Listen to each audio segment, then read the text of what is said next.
Sit back, strap in, and get ready for After Hours with TC Restani. This is Abigail Harwich, executive producer, welcoming you to the show. And now, TC Restani!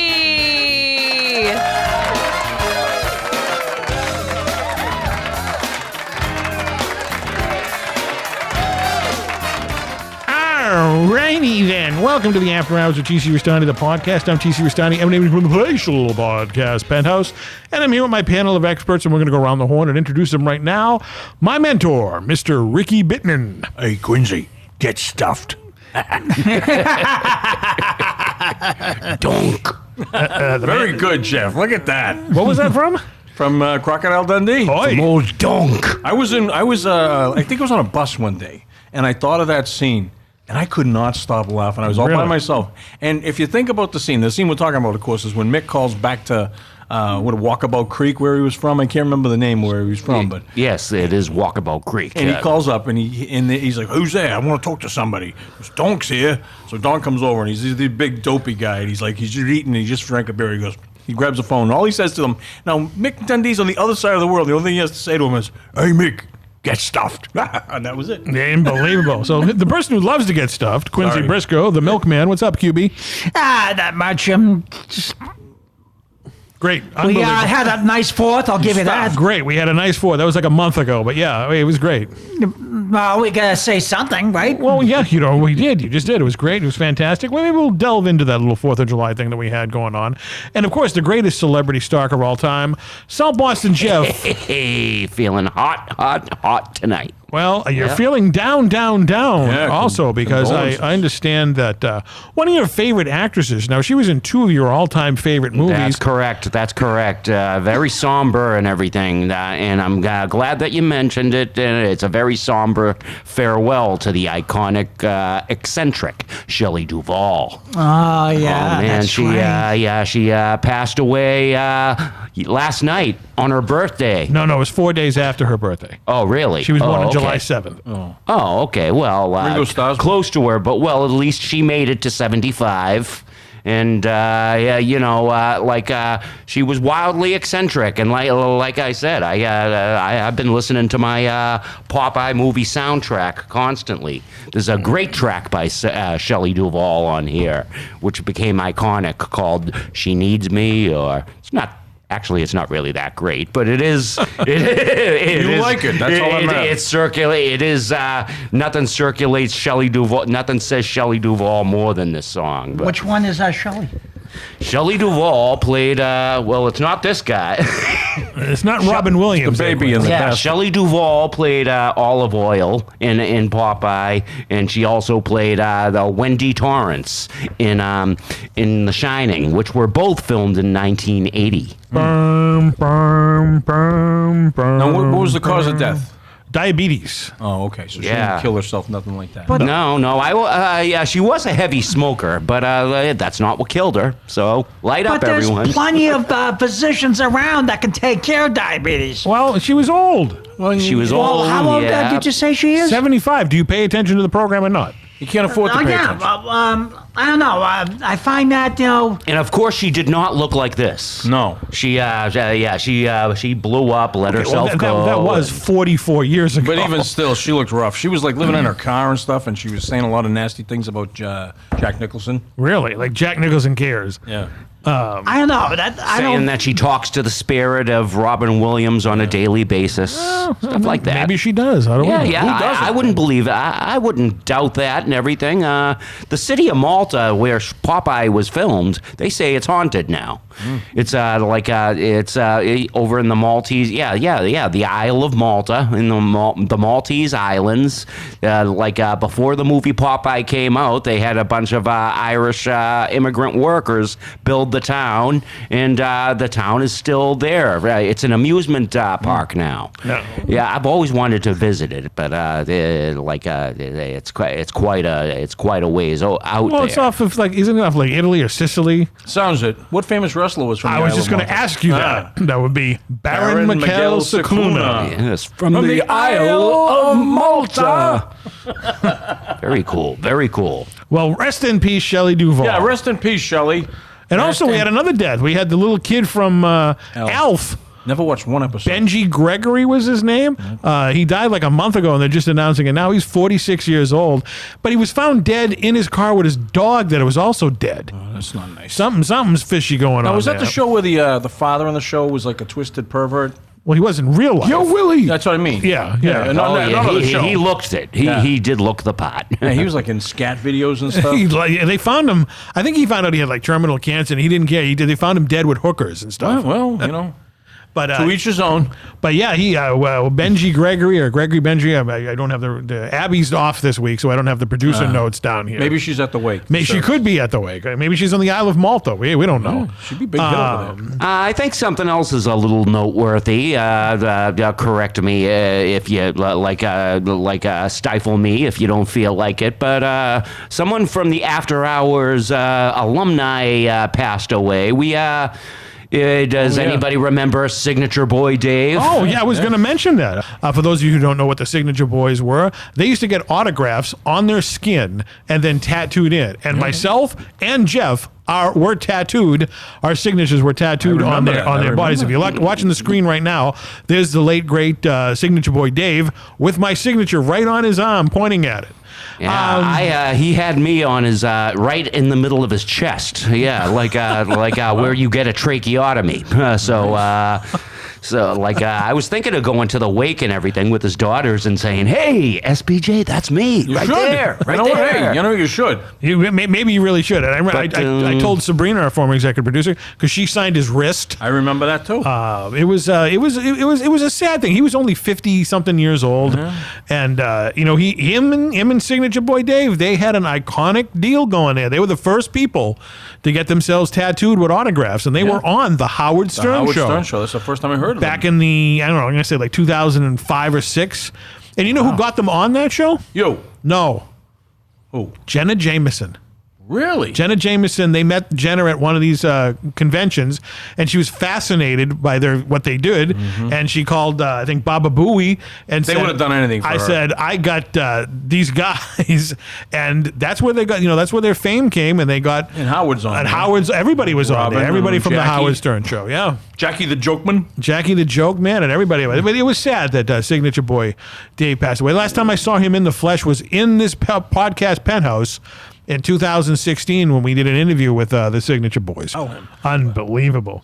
But on a high note, South Boston Jeff and I went out to the Super Mega Fest. Oh. And we met some TV luminary legends, in my opinion. Maybe not other people's opinions, but it's my opinion. It's my show. So they're luminaries. Yeah. We met Sid Krofft, one half of the brother combination of Sid and Marty Krofft, who created shows like H.R. Puff and Stuff, Land of the Lost, Sigmund and the Sea Monsters. The list goes on and on and on and on. Sid's 95 years old this month. Doesn't look it. He was sharp as a tack, hysterical, telling great stories. Jeff and him had great conversations about Billy Barty, and it was awesome, Jeff. Yeah, I wowed him with my Billy Barty impersonation, and he paid us back with a couple of cool Billy Barty stories. Now, is it a vocal imitation, or do you walk like him? Well, no, I just, I'm glad, yes, I'm glad about all your success, Mr. Hervey Velasquez. But could you tone it down a little? Yeah, go fuck yourself. Oh, no, you little bastard. And Sid Krofft was just like, that was wonderful. That was great. And there's a picture on the screen right now if you're watching the show on YouTube. There is Sid Krofft. That man is 95 years old. Yeah. He looks amazing for his age. Yeah. And he continues to work all the time. And he does a nightly Instagram show with the woman who takes care of him. Wow. And they give away great merchandise on there, signed, Sid Marty Krofft paraphernalia and whatnot. Wow. Sid was a great guy. Then we met Johnny Whitaker, who played Jody on Family Affair. Woohoo! And he also played Johnny on Sigmund and the Sea Monsters, and he was also Huck. Was he Huck Finn? No, he was Tom Sawyer. Tom Sawyer. In the musical interpretation of Tom Sawyer. I've said it before. I'm a sucker for a movie musical. So when I got up to meet him, we started singing songs from Tom Sawyer. It was great. We started singing that song "Gratifaction" when they were painting the fence. I remember. Gratifaction. I saw that in the no matter theater. how good you feel. And as you can see on the screen right there is Johnny Whitaker with South Boston Jeff with 2 albums, one of them being Tom Sawyer and the other one being what? The Angel Kid or Littlest something? Angel. Oh, The Littlest Angel. The Littlest it's Angel. a Hallmark movie. I never seen this picture until I picked up this album from Nuggets for about under $5, $4, yeah. So I always held on to it, and I was like, oh, hey, he'll be glad to see this. But I never listened to it, and it was very wholesome, a very wholesome listen from a very wholesome Hallmark movie. Did he say anything about the album that you had, The Littlest Angel? Was he surprised? I'm sorry. Did he say anything about it? He just said, "Wow, I haven't seen one of these in a while." But He probably meant it then. And he's a great guy. I mean, you guys are talking about, he's a recovering alcoholic. Oh yeah, he's got 25 years under his belt, or maybe 30, something like 30. Yeah, well, 25, maybe 30. I can't picture Jody drunk. And he lost like 200 pounds. I asked him, he was big. I go, how did that happen? He goes, I got the band on the stomach. And he said he just went right down. No, he didn't get the surgery. He got the rubber band on the stomach. And the great. The highlight for this show, I'm waiting, was meeting Doug and Emmy Joe from the Newzoo Review. They could not have been any nicer. They were like grandparents. Wow. And I brought up the outtake video. Oh, that's my on God. YouTube, and they were like, "Please don't talk about that. We didn't have nothing to do with that, and it's out there. We don't know how it got out there. I mean, we felt awful, and you could see the sadness in their eyes when they talked about it. So I'm not going to mention it, but if you want to go out there and look for around, you can find Newzoo Review outtakes, and you'll see what we're talking about. Once with my cousin Orson. But it was a good show. We met the kids from Land of the Lost. Holly, who grew up in not Holyoke. Yeah, Butch Patrick was running around too. But my buddy Butch. he was there. Yeah, as well. he's kind of a joke. Was he? Was he a jerk? Nah, I think he was just a little. I don't know. He's really into his sobriety. Really? Okay. Oh, big time. Oh, that's what. Somebody was mentioning that too. And he's everything. very, very into his sobriety. Well, they were all nice. I mean, the show was very small. It wasn't really that well attended. Yeah. But meeting these icons, I mean, I never thought I would meet Sid Krofft. The guy's 95 years old. Yeah, that's pretty big. And his brother just died, though, didn't he? He died late November. Wow. And the funny thing about it was, I mentioned to him, I go, I met your brother. And he goes, when was this? And his brother talked like that. Yeah. And I said, oh, this is like 20 years ago. And he didn't bring me? And he goes, I go, no. And he lifts up the finger and he goes, well, fuck him. He was a riot. Speaking of Krofft Super Show, full season 1 is available on Tubi right now. I've been watching. Well, that's the one with the gang, the band, the one that was Dooley on Happy Days. Right, that's his name. And How you, Dooley? I love Krofft Super Show. Yeah, and They were the coolest kids. Yeah, you can't beat those costumes. I mean, we wouldn't have the banana splits if it weren't for those guys. Yeah. You wouldn't, and they created the costumes for Newzoo Review as well. So it was one big happy Krofft family. That's good. And I asked him to sign the autograph, personalize it to it. He was a little hard of hearing. So if you see the picture, I haven't posted it yet. It says to EC. EC. So you know what? He can call me EC because he's Sid Krofft. Easy EC. But it was fantastic and whatnot. Well, that's and good. it was meeting your heroes. These are people who changed your life when you were a child watching these things, and you meet them, and they're actually the nicest people in the world, and they were appreciative of everybody that came out to this. I'm sure they were. They were indeed. It's nice. Yeah, it's nice. when I walked up to Johnny Whitaker, and I said to him, "Wow, this is like being kicked right in the childhood." He thought it was pretty funny. So over there, Ricky Bittman, the master of the notes. Well, I got a game we'll play later. Okay. I took some notes for like the newsworthy tidbits of the last couple of weeks. One in particular, Jeff, for you. Did you hear about Danny Trejo? I know he's just turned 80. But what's old Danny Machete up to? Well, he got a little bit of a dust up on July 4th down in Sunland, Tahunga, Los Angeles. What did he do? Okay, he got hit with a water balloon in the middle of a parade. All right. And said someone yelled that it had acid in it. Battery acid? Well, they just said acid, Okay. which panicked him, and he confronted the attacker, and the video wound up on TMZ, I guess. And but the thing that's pissing me off is Trejo is saying it was racially motivated. Okay, which I'm not 100% sure of. Okay. This guy Ani Abrams, president of the Sunland Tahunga Chamber of Commerce, told the Times last week that there were designated areas on the parade route where people could actually use super soakers and throw water balloons at people in the parade. Now, do you believe this? Now, if it had acid in it, wouldn't it have eaten through the rubber? There was no acid in it. Okay. He heard there was, and obviously there wasn't acid in it. So, but here's the thing. So I'm Danny Trejo, Right. 80 years old, right? Right. Just as Jeff mentioned. And he's asked to participate in a parade where people at a designated area now, Right. regardless of its point A to point Z, this area, point Y, they're going to throw water balloons and super soakers at you. Yeah. I would have said, I'm going to pass. All right. Well, if it was like January and it was like 30 below, I could see his point. But in the 4th of July, especially on the West Coast, Yeah. it was probably as hot as hell as it was here. Yeah, but he just didn't like it. And he got into the mix-up with it, but he's saying it was all racially motivated. I think it was just he lost his temper and he got down. I think he didn't know. He didn't realize what was going to happen, and he got hit and got embarrassed. Yeah, I So- think that's all it is. But so All right, but well- even he's liable to have a bad. He's a day. very, very nice guy. We've met him before. Yeah, he is. But I would imagine if he did lose his temper, I'm glad he didn't hit anybody because that would have been bad. Yeah, that would have been bad. Or but, have a machete. And he's lucky because nowadays there's cameras everywhere. Right. all people want to do is sue. Sue everybody. Sue everybody.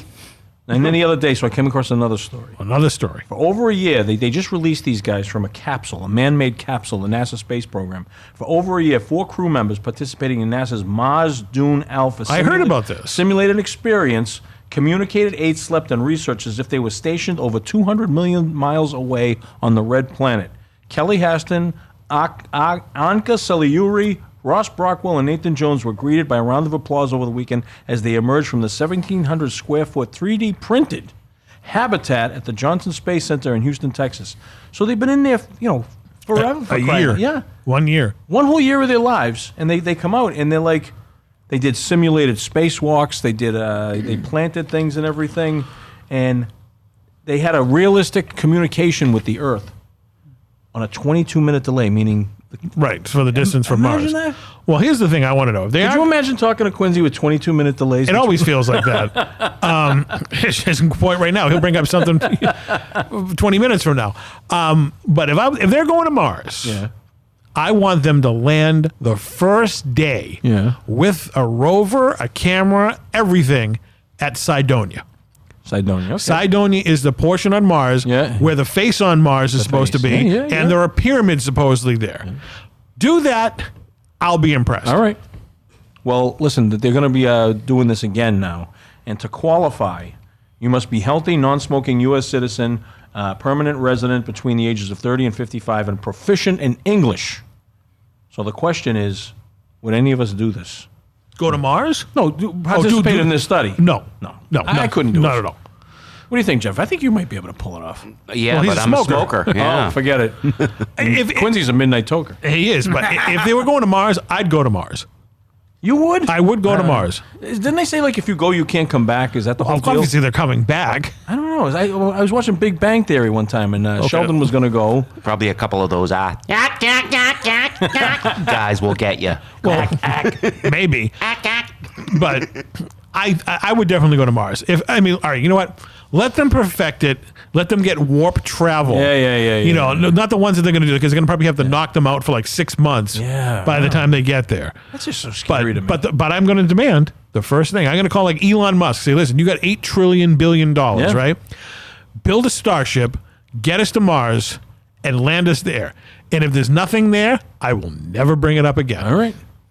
Never. Good to know. But if you go there and they're there, I ain't trusting NASA to send me there, because they'll just, oh, no, it's not there. That's Well, we know what they do. right. They kayfabe everything. So I would never trust NASA. But anyway, I discovered this when I was fooling around on the internet the other day, which I don't do a lot of. Really? But I came across those stories, so I said, I'm going to bring them up on the podcast. I heard about that on when I listened to a lot of AM talk radio, Yeah. and they did mention that they interviewed some guys. We were in there for a year. See, so you and I both found that to be interesting. Right. That's good. But I hate these news stories that go, here's what's going on in the world right now, and then they got their little tagline, here's what you need to know. Have you noticed that lately? No, but I would be annoying the crap out Joe of me. Biden is going to debate Donald Trump. Here's what you need to know. I don't like that. Why are they telling me what I need to know?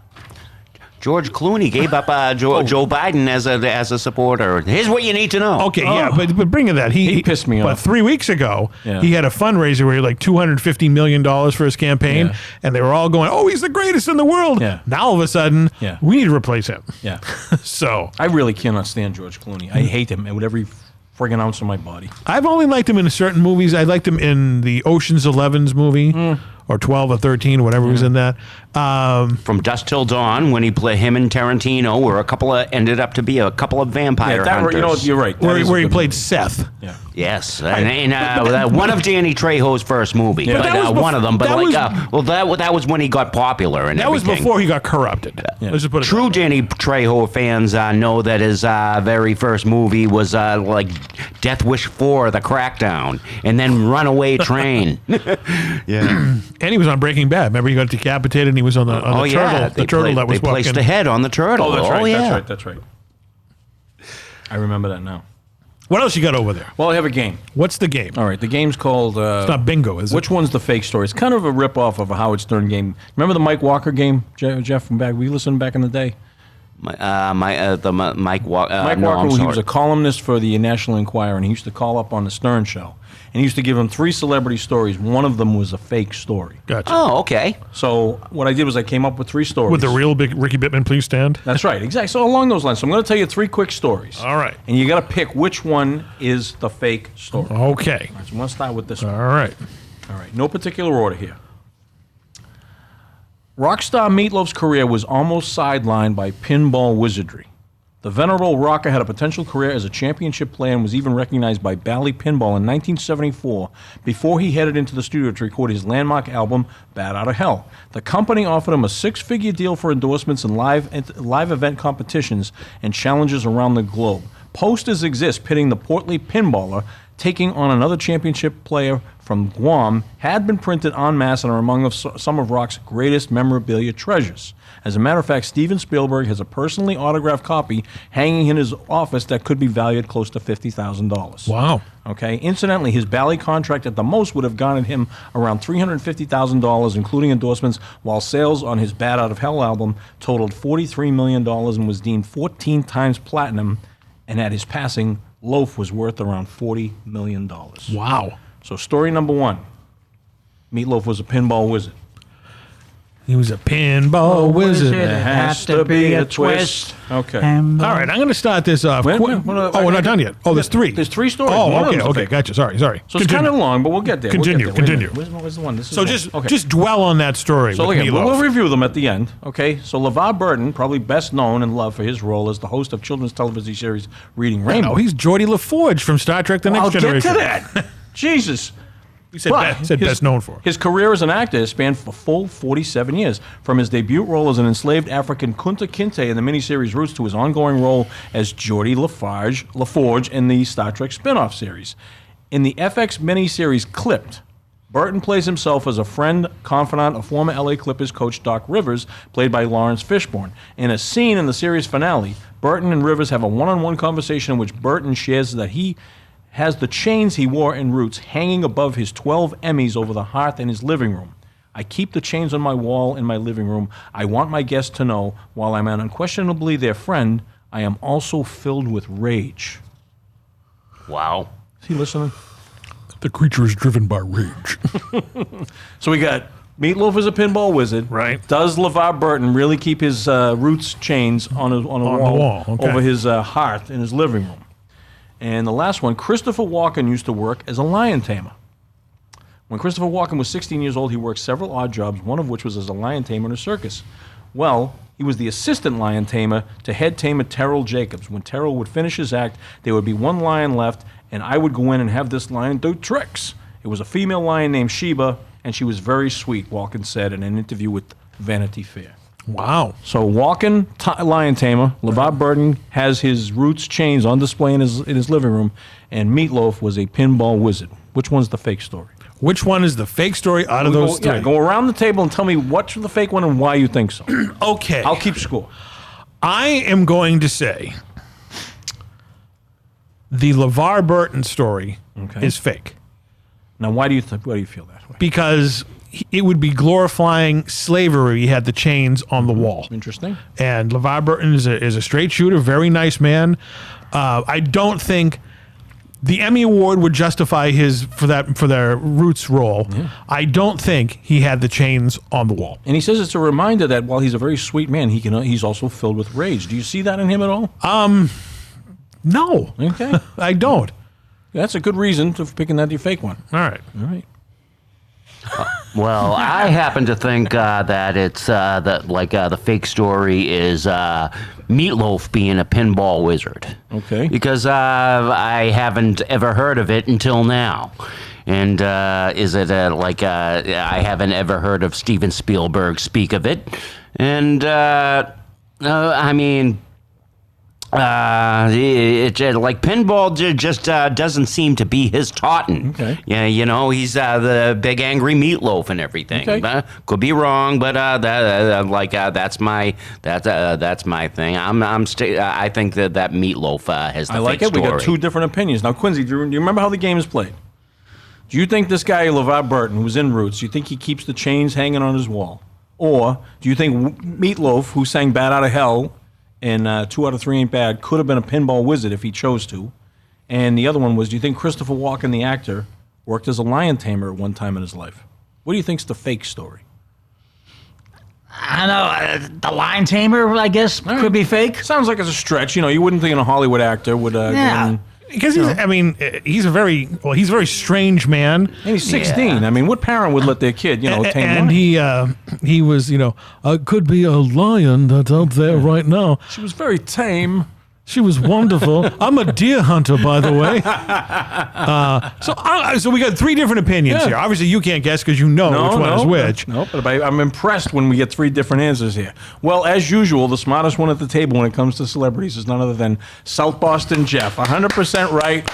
Complete Really? bullshit story. I made it up all from the top of my head. That's all fake. Like a bat out of hell. All right. Because that guy used to get out of breath when he was singing on stage. Can you imagine him trying to play pinball? Well, you believed it. I believed it. I did believe it. Because it was around the Who time pinball wizard. He could have been a pinball. It could have been. And pinball was big when he was big. Sure. So the Valley Table King. So really, LeVar Burton has the chains on his walls. And I kind of let it slip out there. It's a scene in the movie Clipped, which is about I think it's about Doc Rivers. It's a biopic, Right. And they're talking. Well, Rivers and LeVar Burton in real life were very good friends, Right. So they're just talking, and that was the conversation. He's like, "Why do you have these things hanging in your house?" He's like, "Well, I guess the story goes that one time after he was doing Reading Rainbow, he read a story where out loud to some kids, and it had the word fuck in it, and he said it, and he lost some endorsements because of it." And he got him really pissed off. They couldn't have edited that out? Well, he was doing it live in front of kids, and word got out. So he said, he's not going to be controlled and everything. He just wants people to know that he can get pissed off and get angry and everything. So his chains that he wore in the show are hanging above his fireplace with his 12 Emmys on the wall. Geordie and Chains. Yeah. And Christopher Walken Was a lion tamer. Was a lion tamer, yeah. In the Ringling Brothers Circus? Yeah, it was just like a little traveling circus. He was 16 years old. He's from New York City, right? I have no idea. I think he is. Because this goes back to, remember the story with Steve Buscemi was a firefighter? Everyone, some people are really surprised to learn that, but I mean, it's kind of common knowledge now. So. Well, he went down and fought fires on 9/11. Exactly. Right. So it was like, I kind of was reading that story, and I said, so I looked up some unusual stories. Wow. Well, that was impressive that you made up that whole meatloaf story. Yeah. And we fell for it, and other than Jeff. Want to play again? Yes. All right. 100%. All right. That's some good stuff you got there, Bittman. Okay. It's shades of the jukebox in a weird way. All right. Like his shirt, by the way. Batman, isn't this cool? Batman shirt. He's got for those of you out there who aren't seeing this because we're not taping it, Ricky Bittman has on a t-shirt that says Maine in the 1960s Batman font with Adam West's head on the dotting the I. Maybe we'll take a picture of just the logo. Quincy really liked that. Of course he does. He hosts the show Quincy Briscoe's Batcast. Why wouldn't he? Okay. No, it's true. All right. Okay. Okay. Let's start with and again, some of them are longer than others, but that has no bearing on their reality versus their counterfeitness. Counterfeitness. While filming a variety, wait a minute. Take two. Maureen McCormick had one date with Steve Martin. Our good friend, Steve Martin. Okay. After the series aired its finale in 1974, the cast was invited to a special variety show, much like the popular Donna Marie vehicle by the Osmonds. All signed on with the exception of Eve Plum. Launching in 1976, the Brady Variety Hour was a hit at that time slot. McCormick was in the midst of some personal struggles. Okay? Have something to smile? And while filming the variety show, McCormick ended up in the same studio lot as other celebs. Her co-star Florence Henderson happened to know former Saturday Night Live star Chevy Chase, who gave Henderson a message to relay to McCormick. One day, she passed on the word from Chevy that his friend Steve Martin wanted my phone number so he could ask me out, McCormick explained. Of course, I gave permission. I was flattered. Steve Martin was like a rock star, not just a wild and crazy guy, but a wild and funny guy, from what I understood, and intelligent too. We arranged to meet for dinner at the venerable Hollywood restaurant Musso's and Frank's the Brady stars shared. Both of us brought a friend to make it more cordial. After dinner, we went back to Steve's apartment where we talked and made out. I remember him being a very good kisser, but I was insecure and either high or spaced out, or most likely both, and I didn't laugh at his joke, she confessed. Though Steve was polite and confident of his talent to say anything, I'm sure my inability to carry on a conversation or respond intelligently put him off, and we never spoke again. Mm-hmm. That's story one. Okay. Story one. Okay. The Brady and the Jerk. Yep. Now, staying with the Brady Bunch theme. Dun, dun, dun, dun, dun, dun. Robbie Rist catfished Jerry Reed. In the days before the term became a household word, child actor Robbie Rist, several years off the Brady Bunch, was gifted for his birthday a CB radio, as they were all the rage in the United States. He mastered the CB lingo vernacular and became skilled at reaching out to fellow CBers and truck drivers up and down the West Coast. This was in 1976 when he was around 12 years old or so. It just so happens around that time, a little film was in production called Smokey and the Bandit. The studio heads, delighted to have Burt Reynolds starring as the bandit, gave the main cast with their own, awarded the main cast with their own CB radios, and Jerry Reed took to the hobby like a duck to water. The story goes that young Rist and his pals late one night decided to pretend to be a lonely widower in hopes to lure a truck driver to their sleepy LA neighborhood in search of companionship. Using a high-pitched voice and the handle Xanadu Honey, they engaged in a 35-minute conversation with a man who was interested and eager to meet. The only problem, he said, was that he did not drive a truck. Rist and his pals, bored of the stunt, merely ended the dialogue, thinking nothing of it until several years later. Rist was guesting on an episode of Chips, and Jerry Reed was filming part of a variety show on the same lot, and together the small talk led to the two realizing it was each other they had spoken to years earlier on the CB. That's story two. But did Chris Hansen have anything to do with this? No comment. Okay. Before Simon Cowell was up on his high horse judging others on American Idol, he was at the bottom of the entertainment totem pole polishing set props. He got a job as a runner on Stanley Kubrick's The Shining at Elstree Studios in London. Apparently, he buffed Jack Nicholson's axe for the famous Here's Johnny scene. All right. So we got one. Did Marsha Brady have a bad date with Steve Martin? Did Robbie Rist catfish Jerry Reed? Or did Simon Cowell polish the axe of Jack Nicholson for The Shining? One of those is a fake story. Okay.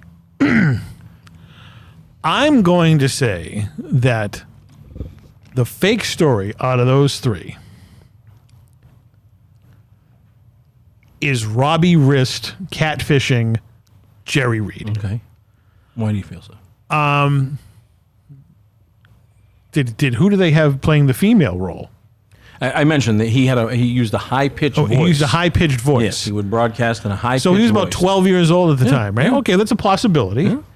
I just think that the coincidence of them having the same CB frequency and Jerry Reed actually on the CB. Now, Jerry Reed I don't know if he lived in Hollywood at the time because he was a country boy. Well, apparently they were out there in pre-production for Smokey and the Bandit. But that was filmed in Georgia. But I mean, probably, they were out there, before they take off for Georgia. Rehearsing? And they gave them all their CBs. Okay, all right. Okay, I'm just going by what I read. It could be a possibility, but I think that one is bogus. All right. What do you think, Jeff? Well, actually, I'm going to agree with him because, like I'm a big fan of The Shining and everything. So, I'm going to leave that story alone. But I actually think that the way you explained the first one I actually believe that it is a possibility that Steve Martin could have went on the date with Maureen McCormick because of the way you explained the situation. You mentioned that Eve Plum was the only person who didn't attend the reunion, which is true. I know that for a fact. So I'm going to agree with the Robbie Rist story. Adding a little footnote to that one, and Steve Martin was also on The Dating Game. That's right. Yeah. So, I think he had a little perv in him. Yeah, who doesn't? And the person who replaced Eve Plum was Jerry Reichel. The reason we know this is because she's at every Chilla theater. I'm sure she is. So I'm still sticking with the CB kid. What do you think? You want to play? Do you think Steve Martin took Marsha Brady out? You don't. Do you think that's the fake one? I'm going to have to say one of my favorite movies, Good Side. Why would Jerry Reed do something fake? Because... So all three of you are thinking Robbie Rist catfishing Jerry Reed is the fake story. Yeah, I don't think Jerry Reed would do anything, I mean, all of them could be fake. Yeah. All of them could be true. Because, first of all, Smokey the Bandit, as we know, has made countless dollars, and Jerry Reed is a good actor, and we want to stay on his good side, and right. The other ones, I don't know. Could you really picture Steve Martin and then? Yes, I could. I could see that. Marsha Brady, Now, the only thing about the catfishing on the CB, the only thing that could be a thing of truth, was Jerry was a huge alcoholic. Well, so he could have fallen for it. But I'm still sticking that Robbie Rist. I mean, they could have been small talking, saying, "Yeah, man, I said this. My friends were fooling around one night." He goes, "Wait a minute, that was me." Just like the time I crank called Greg Brady as the Macho Man. Classic. All right. Well, I can't fool you guys, obviously. You're all right. It was the Robbie Rist catfishing Jerry Reed is a fake story. But interesting, we get to talk about the fact that Steve Martin made out with Maureen McCormick in her prime. I mean, she was... Was it 1974, 1975? All you need is a bag of Coke to make that happen. That's all you needed. But the funny thing is, I don't think Steve Martin even had Coke back then. It was probably just one of those things. But he got to make out with her. And Steve Martin at that time was a huge TV writer. Yeah. So he probably wrote for that stupid show. Yeah. Well, he was very famous, though, at this point, I think. It was pre-Jerk. Yeah. Well, that's true. That's true. I happen to own a tape of Steve Martin as like an airport performer. He's sitting there playing his banjo really? At airports and everything. I know he worked at Disney World. I never knew that one. But he just him doing his banjo act and his playing the accordion, his being a folk musician. Well, listen, I'm gonna have to. We'll play this game again. That was excellent. It was kind of a quick experiment to see. Well, I got you on the first one. You did get us on the first one, but Robbie, it was kind of a reach. When you said Robbie Rist, I was like, that guy couldn't afford a CB back in 1974. He was only on the Brady Bunch for 6 episodes. It's funny. I got a bunch here, but I'm going to save them because that'll save me from not. But one of them, there's one of these real ones that'll really blow your mind. And so Simon Cowell actually sharpened the axe. He worked on as a prop guy, and Jeff kind of knew that. So that'll happen every now. Do you know what one of his first successes in the music business was? I have no idea. He produced the 1993 WWF wrestling album. Did he really? He did. And he goes, and he got shit for it. Wow. And he's like, God damn it, the fucking album made millions of dollars. Yeah, I had it for crying He goes, out loud. is it my cup of tea? No, but I made a fortune off of that. That's the music business. It's all about money. That was the album where Randy Savage, was he gets the heart a pumping, he gets the party jumping. God almighty. He's the macho man. That was it. It was ridiculous. But that's a true Simon Cowell. He mentioned that not too long ago. He's being interviewed for some show, and they said, what was the ridiculous thing you ever made money? It was a lot of them, but he said the WWF album in 1993. Isn't that funny? He did that. So can you imagine seeing him at the Elstree Studios shopping in the axe? Yeah. He must be on a documentary film somewhere. Hey, Artful Dodger, let's get going. Come on. Right, Mr. Same place where they shot Empire Strikes Back, They right? shared the snow. the snow from The Shining was also used in The Empire Strikes Back for the hot See, I scenes. always felt that Scatman Crothers should have been in Empire Strikes Back. He probably was. Get them damn camels out of here. What are they called again? Jerking off nobody, motherfucker. Was it Mr. Turkle? Mr. Turkle, Mr. Turkle, Mr. Turkle. Even though but The Shining was shot at Elstree, not Cuckoo's Nest. No, that but was shot still. at a real mental institution in like Washington State or something. Scatman Crothers. He got a lot of stuff on Spotify. Go listen to it. Well, he's Kung Fooey. Yeah. He's the #1 super guy. Is that true? Hong Kong for it, #1 super guy. Hong Kong for it, terrific. I always thought that was Fran Drescher who did the voice of the operator. Oh, the secretary there. It sounds just like her. Rosemary. Yeah. Yeah, Wow, Rosemary, and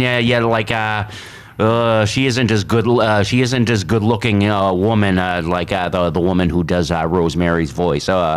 I mean, she's like that Mrs. Krabappel lady. Remember, Marsha Wallace, who's not very kind on the eyes, but she did do the voice of Mrs. Krabappel on Very The good. Simpsons. Yeah, very good. It was a great character, Mrs. Krabappel. She was on Bob. Which is a takeoff of Miss Crabtree. Yeah, isn't she it? was Like Miss on Crabapple? the very first Bob Newhart. Yeah, Bob show. Newhart. yeah. She She's was secretary. Carol. Yeah. Did you ever see watch the episode of Taxi where Jim went out on a blind date with her? They had the Schlugel where Locker and Simca picked partners for all the cabbies, and he picked Marsha Wallace for Jim. And she goes, I just wanted a date. And then Jim goes, I wrote lyrics to the Bob Newhart show. And he starts, and the Bob Newhart show's theme goes, dun, dun, dun, dun, dun, dun, dun, dun, dun, dun. So his was, here comes Bob and Carol. His wife Emily likes him. They have 5 people in their group. In your group. So there's a little Marsha Wallace story there going on now. Well, also, we're all Brady Bunch fans. Marsha Wallace is the one who sold Jan Brady the wig. That's right, for the new Jan Brady. That's right. Right, yeah. Something kooky, like your hair. But this is my real hair. Oh, I'm sorry. If she was alive, she would be at all these Comic-Cons. Oh, God, yeah. I'm surprised she wasn't before she passed away. The Simpsons making paid good, I think. Well, Yeah, she's all over the map, but not with the best titles in the world. I mean,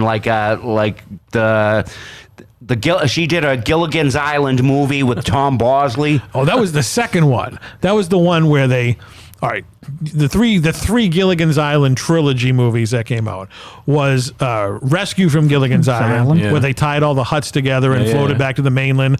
Went on the new Minnow 2, Yeah. went out on Christmas Eve, and of course they got shipwrecked, and Gilligan found their boat plank that said Minnow 1. How would they know there's going to be a Minnow 2? That's why they have a Minnow 1 on it. So what happened was they got stuck on the island again. The next reunion movie, they found a plane. Miraculously, they went on this island for 15 years, but they found a plane.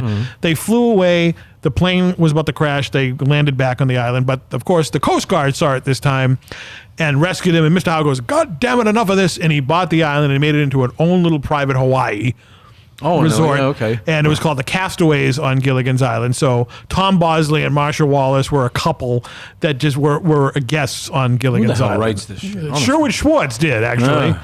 And that one was the worst of the 3. I bet. And the third one, of course, was the Harlem Globetrotters. Globetrotters on Gilligan's Where they Island. fought the new Invincibles, the robots that complete Martin mess. Landau. Yes, when I met Martin Landau in person and everything, I complimented him on Harlem Globetrotters on Gilligan's Island. He must have loved that. What was his he would- reaction? yeah, you can Karloff? if you ever dig up the picture of me and in Martin Landau, he's got the meanest face. As you can see on the screen right now, you can Great actor. you can see Jeff and Martin Landau has a scarf on. And Jeff, did you have barbecue or something? Because you got all this red sauce on your face in this picture. Yeah. Well, I think I think that was the same convention in which I met Ernest Borgnine. No, it was this. It was the same convention, but not the same time he was there, because he was sitting in the same spot where you met Ernest Borgnine. Oh, I gotcha. I don't remember where the barbecue sauce came from, but I was probably out pigging out or something like that. But But he was a nice guy until he you certainly was. He certainly until was. you brought up Gilligan's Island. Oh, was he really mad? He was like, like. Oh, okay. Yeah, like I hit that spot in his craw and everything. I mean, at first I brought up you taught Jack Nicholson. You were the teacher of Jack Nicholson back in his college Was years. this after he won his Oscar? And Oh everything? yeah, this is after Ed Wood, long after. So you should be embracing that stuff because it's all part of the tapestry. So you come to see the tapestries. But yeah, Martin Landau, a good guy, great guy. Just didn't appreciate Gilligan's Island, I guess. Well, look, the game elicited all this talk, but we'll play it again. I can't wait till we play this again. And say again, it's a hat tip. Mike Walker from the National Enquirer invented it. May he rest in peace. He passed away several years ago. God bless him. God bless him. Rest in May he peace. rest in peace. And fantastic news there that we met all these celebrities at the past convention. It's a great high when you meet these people. If you're just is. tuning in right now, Yeah. we met several people at a convention. We met Sid Krofft from Sid and Marty Krofft fame, and we met Johnny Whitaker. And pretty soon we're going to be going down to New Jersey to get some other interesting people, Jeff, but we can't let the cat out of the bag on who these people are going to be. Right. It's a big secret. It is a big, big, big secret. It's a surprise! It's the kid from the Shriners? You had to go there, didn't you? That's what he sounded like. You had to go there. I haven't received my love to the rescue blanket yet. That adorable blanket is stuck in the mail somewhere? This adorable blanket. All right, we better talk about the 4th of July feast before Quincy goes. Wait, what happens, when you get your eye fixed? And what happens if you wake up and on you is the adorable blanket? Then I get a good paint drop cloth, because this friggin' thing ain't so adorable. So what I can do is bring it down here and say, well, want a drop cloth for paint? Because I sure as hell ain't going to the Shriners Hospital, because they don't know what they're doing. It does. So Quincy and Jeff and I, we went out looking for fireworks with a couple other people from Restani Productions. Yeah. And we found out, the best place to see the fireworks in this area, you can go into Boston, of course, and Yeah. you can, waste your time and sit there for 30 hours waiting for things. But if you go down to Revere Beach, you can see the fireworks from Lynn, you can see the fireworks from the Hunt, and you can see the fireworks from Winthrop. Wow, that's pretty cool. So there was a ton of people down there. Nice. And we were chilling with some of the, the Restani production people behind there. And Quincy, what did you think about watching those fireworks? I think it was pretty good. It was a night out, and we had fun. Someone came up towards us, and then they asked us, where's the fireworks? You can't not see the fireworks. It was a good display. And I was just playing a guessing game what they cost, but I do that every year anyway. Why are you concerned what fireworks cost? You're never going to buy any, so what do you care? Wants to put a display on. Because fireworks, like I said, I think they need to be done by the pros. They weren't done by the pros. These weren't like bottle rockets being shot out Well, of a we saw Coca-Cola some terrible can. stories over the weekend of people who weren't pros. What about you up in Maine? Do they have any fireworks up there? Yeah, well, from where we could see the fireworks in Kennebunkport from where we The were. bushes, they were launching fireworks? Yeah, beautiful over there. But of course, it's kind of far. The town I was in, Wells, is the only town in Maine that outlawed fireworks. Bunch Why? of a-holes because they suck. I thought it was vacation land. Exactly, they Well, suck. yeah, But I still lit off one. It was a 100-shot one that Yeah. a friend of mine bought. He won't light them. What was it called? It was called Dog Race, as a matter of fact. Dog Yeah, like races? the old Wonderland dogs. That's the picture on there. This was a 100-shot one. I'm telling you, it was outstanding. How long did it take? Oh God, it was well over 2 minutes. I mean, this thing went on a long I used to time. buy the Wicked Pisser. That was the name of it. It had like a little lobster on it. Really? And it did 50 shots and Yeah, whatnot. that's what you got to get. You can't waste your time with these one-shot deals. You got to get really good As a ones. kid, I liked the bottle rockets Of and course, the jumping jacks. Yeah, and God, that's what we used to lay them on the sidewalk and let them shoot the quarter sticks of dynamite. Yeah, the M80s and all that. all and- that fun stuff. Yeah. But now and kids don't do them now. It's all adults who do it. And did you see the story? The guy. I know. Tell us. Well, it was a guy in South Carolina. His favorite holiday is 4th of July, and he dressed up like Uncle Sam, and he decided to put one of the fireworks on his head and sort of dance around with it. Now, the story goes he didn't know it was lit. I don't know. From someone who's lit off a lot of How fireworks. do you not know it's lit? I know. And, here's the deal, man. He obviously was drunk. His wife said he'd been drinking since 6 o'clock. This was 10:30 at night. And no one told him? And this thing went off, and we're talking massive head trauma. He was killed instantly in front of his kids and his wife. He died. He basically, from the way they're describing it, I think he literally just blew his head off in front of The bomb's bursting in it. Maybe that's how the Star Actually, they didn't Spangled really do it. Banner got invented. No, the bomb's bursting in my hair. Yeah. Yeah, I mean, maybe it's Tyrone from DC Cab. him. I just felt terrible because, I mean, you know. Those kids are traumatized for life now. Absolutely. They're going to hate the 4th of July forever. Absolutely. See how they're gonna be dangerous they are? shell-shocked. Yeah. Well, you know what? They're dangerous if you don't, like anything, if you don't handle them right. I coincidentally posted on social media because I like to light fireworks off. I told everybody, remember, light, fuse, and get away. Don't take a selfie with them, don't dance with them, and don't wear them as a hat. That's exactly what I posted. And this guy obviously didn't see that post because he's not with us anymore. Well, he should have. I wish he did. I mean, because it's terrible. sad. I mean, you think about it, it's kind of stupid and people are going to make fun of it, but I mean, it's he's sad. 40, he's 43 years old. He lived 43 years, and this is how he goes. I mean, But I want to bang. Maybe the guy was drinking. Yeah, I'm 43. you're right. I mean, drinking You're contributed not to it. 43. No, the guy no, who. I'm 52. 52. No, I'm sorry. the guy who did the Who was fireworks. 52? Well, am I talking to you? Mr. 63? to me. Mr. 63? Quincy, I got a firework. You want to put it on your head? No. All right. Wouldn't do Maybe any the damage. guy- On the ground. You light the, and you know, and a lot of times when these people do it, there's a wick that has like this little cellophane tape. Pull that tape off and expose the wick so you can find it and light Right. it quick. Sometimes the wick goes quick. I'm not gonna lie, it'll go. Wick goes quick. But if you do it right, you have plenty of time to get away. And if it doesn't go off, stay away from it. It's just like a live bomb. And the thing on social media that I laugh at, you see all these people going to the fireworks store and spending like $5,000 on fireworks. Yeah. That they're just going to blow up in 2 Yeah, seconds. well, if you got the money, If you got the money, it happens once a year. I yeah. get it. I If mean, I how, had the money, I would put on a nice display. how much junk do people spend on Christmas? Yeah. I mean, I get it. But you know, that's traumatizing. That poor family. It's It is. It's awful. it's Yeah, imagine your last memory of your dad being his head exploding. Really, I mean, this happened like right in front of them. But listen, people, there's a right way and a wrong way to do things. Please, come on, don't ruin it for the rest of us. Didn't they watch like snippets or something on 56? Exactly. Yeah, or listen to the GI Joes, or the Super Friends little safety Yeah, tips. maybe we were the only ones that ever listened to those.